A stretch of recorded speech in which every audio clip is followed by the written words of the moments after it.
से विधायक बन के निजामाबाद से आऊँगा। तभी एक अगर कहा जाए कितने वोट से लगभग जीत? अब देखिए ये बात हम तो नहीं कह सकते मोदी जी और अखिलेश जी की तरह से कि इतना सीट पाएंगे उतना सीट पाएंगे, इतने जीतेंगे उतने जीतेंगे, लेकिन इतना पूर्ण विश्वास है कि हम चुनाव जीतेंगे।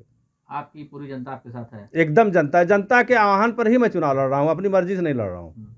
अगर इसमें आपको कहीं शक होगा तो मेरी फेसबुक की आईडी निकालिएगा, उसमें लाइक कमेंट देख लीजिएगा कि जनता का सहयोग कितना मिल रहा है कितना नहीं मिल रहा है। कब नामांकन आपका होगा? अब पर्चा खरीद लेंगे, उसके बाद हम लोग को देखिए कोई साइज तो पूछना नहीं है, पर्चा खरीद लेंगे, उसकी जितना भी डॉक्यूमेंट्स तैयार करके जिस दिन पर्चा दाखिल करना होगा कर देंगे। अगर अखिलेश जी एक बार फिर आपको बुलाते हैं तो विचार करेंगे? बुलाएंगे तो जाएंगे, बुलाएंगे तो जाएंगे, वो हमारे नेता हैं, हमने उनके लिए सब कुछ किया है। और इसी आजमगढ़ में सांसद रहे, वो नहीं आए, पूरे जिले में मैंने अकेले अपना संभाला था कि किसी की हैसियत नहीं पड़ी कि कोई लगा दे कि हाँ आजमगढ़ का सांसद गायब है, क्योंकि भाजपा के लोग नहीं बांटे, कांग्रेस के लोग नहीं बांटे, बहुजन के लोग नहीं बांटे, सिर्फ समाजवादी पार्टी के मान लीजिए चाहे इसरार अहमद ने पूरे जिले में घूम घूम के बांटा। कहीं किसी की हैसियत नहीं हुई कि कोई बोर्ड लगा दे कि आजमगढ़ का सांसद गायब है। और क्यों? इसलिए कि मैं चुनाव में भी कहा था, लोकसभा के लोगों ने पूछा कि वो कब नहीं आएंगे, मैंने कहा उनकी ज़रूरत नहीं, यहाँ का एक एक बच्चा अखिलेश यादव है, उसको उस जबान को रखने के लिए मैं कोरोना काल में गांव गांव घूम के लोगों की जो मदद करने का काम किया था कि सांसद की कमी न महसूस हो। आपको नहीं लगता है कि अखिलेश जी ने गलत टिकट वितरण से पश्चिम से लेकर पूरब तक में जो टिकट बांटा है उससे लोगों में नाराजगी है और चढ़ा हुआ समाजवादी पार्टी के चुनाव? देखिए ये सत्य है, इससे इनकार नहीं किया जा सकता कि समाजवादी पार्टी की सरकार बनने जा रही थी, लेकिन पता नहीं किसकी सलाह से इन लोगों ने टिकट बांटा कि मुझे तो नहीं लगता है कि सरकार बनेगी, क्योंकि टिकट बंटवारा बहुत गलत हुआ। मैं मैनपुरी गया था, इटावा गया था, सैफई गया था, दिल्ली गया था, सभी लोगों ने कहा कि टिकट के बंटवारे की वजह से गड़बड़ हो सकता है, नहीं तो जनता तो एकदम मूड में है कि सरकार बनानी है।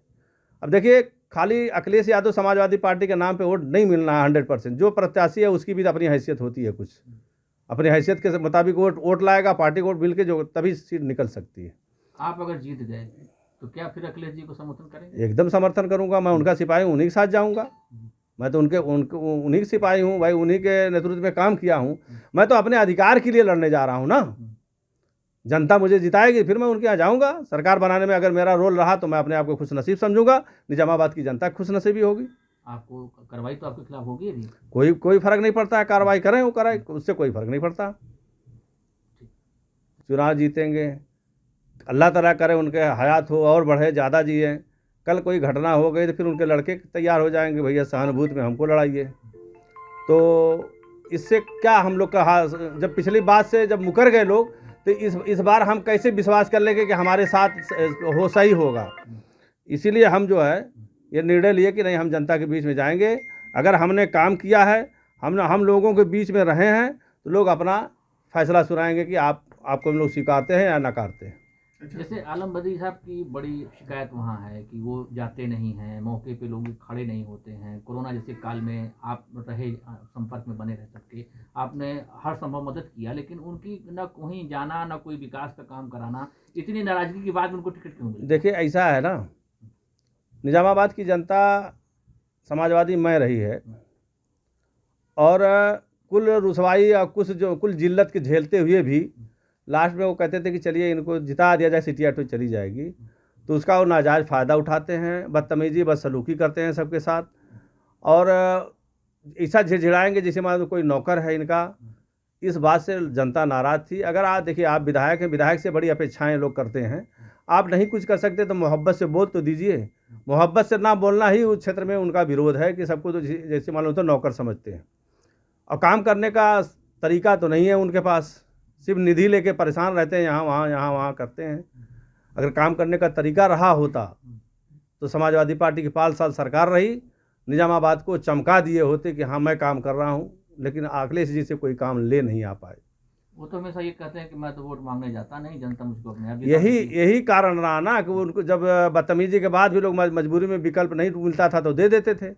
तो उसे उनको घमंड था कि मैं तो टिकट मुझको मिल जाता है और मैं वोट पा जाता हूँ। टिकट अब की बारी मांगने के लिए कितना एड़ी रेड़ी चपके वहाँ खियाई हम देखे थे ना कार्यालय पे, लेकिन वो बस अभी डायलॉग मारेंगे कि मुझे तो अखिलेश भेज देते हैं, जनता वोट दे दी। पता चलेगा अब की बारी कि कैसे वोट मिलता है, कैसे वोट दिया जाता है।